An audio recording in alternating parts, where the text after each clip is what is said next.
What's up, guys? Once again at Half Price Books in Redmond.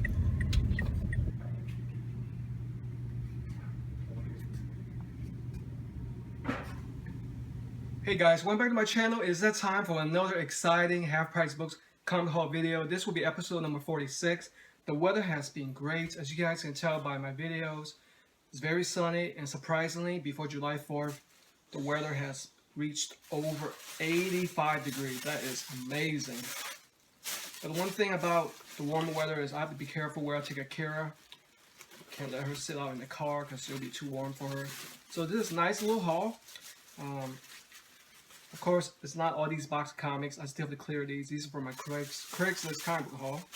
And let's see what this haul consists of. 62 comics, all clearance items for a total of $16.97 after tax. And what would you guys prefer that I do my comic book haul videos? Like all as first person perspective, a mixture, or third person like this? Because somebody was complaining that they don't want to see me in the video. I'm like, okay. So I think I'm going to mix it up.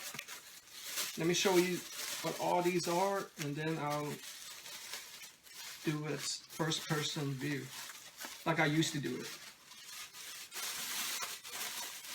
Alright, this is the huge stack of 62 comics right here. And let's switch up the views. Alright, we got this view switched. Let's start with one of the more exciting ones. It's the Marvel Age Spider-Man Dr. Octopus Out of Reach clearance item for 25 cents. It's one of these bigger comics, not magazine size, but definitely bigger than a traditional Modern Age. And next up is one of the best ones from the haul. And I already have it bagged and boarded. This is Shadowhawk number 3. Take a close-up look at it. What is spectacular about this cover? Do you guys notice any additional autograph? Yes. It's autographed by the artist himself, Jim Valentino. Back then when they were hired, he was hired from Image Comics. And looks like also the writer, or was that the publisher? Wolf. So we have 2 autographs right here. And I paid 25 cents for this. Can you believe I removed the sticker price? It's near mint condition and it's glow in the dark. How awesome is that? Another great gem. We'll move on to another Shadowhawk. And it's also autographed. It's issue number 2. It has Spawn lurks within these pages. But this one's only signed by Jim Valentino, as you see on the upper insert right there. Very nice comic right there. And we get to this one. Have you guys seen this movie? It's Mad Max Fury Road from Vertical Comics, of course from DC. And I read the story, and it's true to the movie itself. Pretty freaky, pretty weird. Can you believe it? $4.99, and I only paid 25 cents for this. Nice read. And we get to one of these, The Sandman from Neil Gaiman. That's what he's known for. This issue number 28 came out in 1991. All the Sandman comics has weird, kind of like weird impressionist type of art. So let's take a look at that. See what I'm talking about? It's kind of like the Jai Lee kind of art, but less detailed. And we get to Magneto number 2. Personally, that does not look like Magneto. It kind of looks like Quicksilver. But this is issue number 2. Now I've yet to read the story. It looks like the Masquerade. Pretty interesting. And we get to the Son of Wolverine. Daken Dark Wolverine, issue number 4. I'll be curious to see what Marvel does with him, and if he will ever get his own comic. We move to a Marvel series. Is Elektra number 21. Looks like she's in her underwear or a gym attire. Everything old is new again, part 4 or 5. Make sure you guys check out season 2 of Daredevil, because that's where it features Punisher and Elektra. Elektra is on point too. And we get to this whole set maybe I'm missing an issue. From DC Comics, Earth 2, World's End is a new 52. And I have to admit, DC did great things with the new 52. I believe they just restarted all the series, especially with the Batman. That'd be one of my favorite comic books of all time, with Scott Snyder and Greg Capullo. But this one, I have yet to read World's End, number 2. And we get to number 3, right here. And this one talks about Dr. Fate and Hawkgirl flee as London falls. Looks like it's a worldwide catastrophe with plenty of DC artists.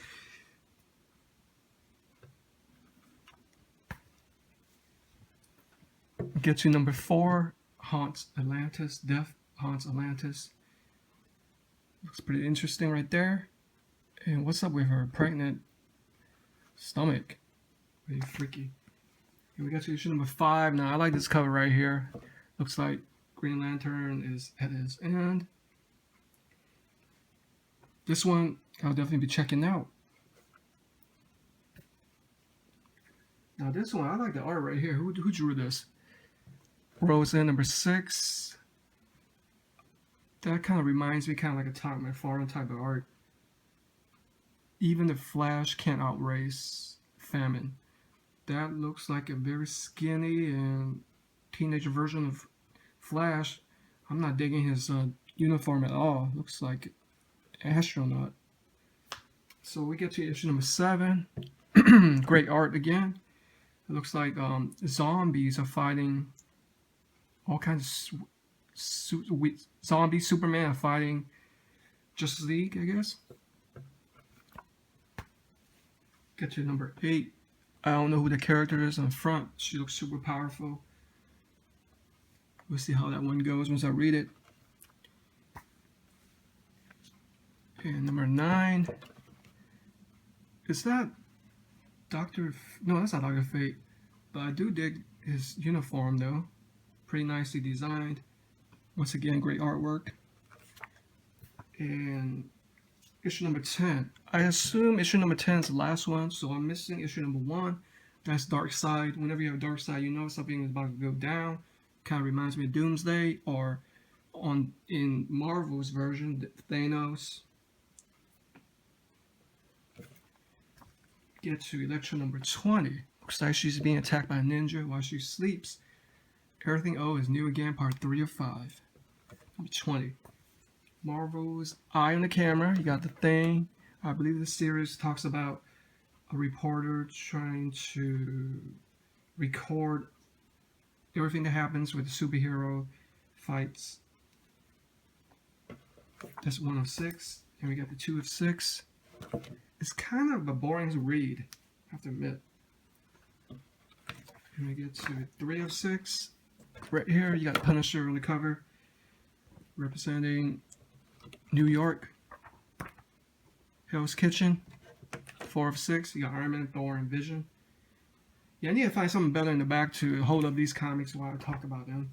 And we got a Shadowhawk 3, number 9, is that? Pretty nice special cover. Looks like some type of special ink. Shadowhawk number 4. Fighting Savage Dragon. We got Shade the Changer Man. You know, when I do it like this, it definitely takes longer. It's going to take twice as long. I don't know if you guys prefer like this. Shade the Changer Man. I have yet to read what this is about. We'll get to another one of this. Shade the Changing Man. And I'll give this away, of course, with the upcoming Bloodshot movie or TV series. Chromium cover. Awesome cover. I love that work. Barry Windsor Smith art. Amazing. Tomo and Witchblade number 1. Fire Sermon.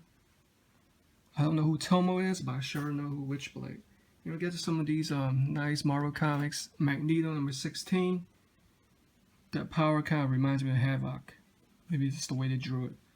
And we get to Captain America Beware Cat Wolf, issue number 3. I forgot her name, but I believe she is with Iron Fist and like Luke Cage. All new Captain America issue number 2. We got a Falcon on the cover, Hydra in the back, and who is that right there? Justice League of America number 21. Sightings. Justice League of America number 22. Great artwork. Oh wait, I was gonna say Jeff Johns, but it's not. Great artwork. And artist is penciler is Ed Beans. Yeah, check out his artwork, man. Kind of reminds me of Jim Lee, but not as. Jim Lee has his own distinctive style. I guess a little bit more detailed, but it's very close. It's almost like a mirror image of him. Just the America. Now, can somebody explain to me what's the difference between this? Why did they change name? I mean, did they just change it from the year to the next one? Because it went from Just the America spelled out to JLA. Prometheus Unbound. You'll get to number 18. You got Wonder Woman cover. Beside Batman needs help, as along with the other characters. And number 22. Entrance to Dream. Number 23. Looks like they're fighting.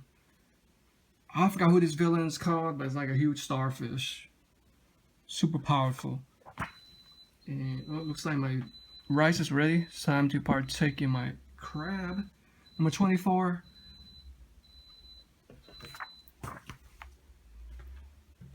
$121. Green Arrow vs. Black Canary. I got those characters right. And Green Arrow again fighting Batman. You know that's no match. Batman's gonna whoop your ass. Green with Envy. And this one, it's a graphic novel. Pretty awesome. Real World's Just the America. This one, you know those graphic novels are expensive. 25 cents. And let's take a look at the cover price. $5.95. You gotta be kidding me. We get Just the America number 5. I believe that's the last of Just the America. And that's that new Superman deal. And we get to Avalon Studios Area number 1 from Image Comics. I do not know who she is. Uncanny X-Men First Class number 5. I like that cover. Nightcrawler representing the movie.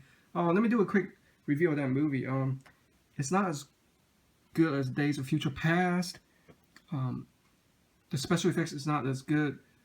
The plot seems a little bit underwhelming. I mean, if Apocalypse has all the power, how come at the end he was able to beat them?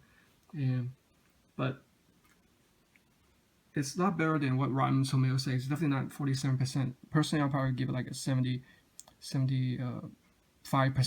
It's not a bad movie. Definitely go check that out. Uncanny X-Men First Class. And this one is number 4. I like that artwork. Another Uncanny X-Men First Class. Number 6, you got Storm and Phoenix. Supergirl. Number 20, Amazon's Attack. She failed. Vertigo Comics, Midnight Mass. Number 1, To Death Do Them Part. And we get to Madman. Now that's a pretty old school character right there from Image. Well, actually, it's not from Image. Didn't Dark Horse used to make them? I guess they bought out the license or something. This is Atomic Comics, first Smashing issue. And Ghost in the Shell number 2. Of course, we all know what Ghost in the Shell. I don't have to explain. And another Uncanny X-Men number 419. Dominant Species Part 3. And what's this right here? It's a bagged comic. Gen 13 issue number 25. And Danger Girl in the back. All these exclusive inside this bag. It's not opened yet. I'll give that away. Top Cow Comics Writing Star number 1. We get to Gen 13 issue number -1. Yeah, that's all these gimmick issue numbers is throwing me off. 0, -1, all that crap. Issue 1 million. And Wizard, here's a nice one. Wizard, Free Marvel Knights Preview Edition Sketchbook. And we get to another Vertical Comics Seed Guy, issue number 1. And New Universe DP7, issue number 1. No idea why they remade this, because I don't think the first series did so well at all. I don't think anybody appreciates New Universe. We get to Vertical Comics Cinderella number 1. I like the cover. Real nice artwork. It stood out. I like that white background with that red. Very fancy and sexy like. Alright, just 3 more to go. We get to Witchblade Nottingham. Top Cow Comics and Image collaboration number 1. And we get to Marvel Mangaverse issue number 1. Last but not least, this one has a special cover from Harris Comics. Kind of like a red foil cover. Premiere issue of what does it say? Vampy? Something like that. Well, anyway, thanks for watching. Don't forget to like, comment, share, and subscribe. Happy collecting.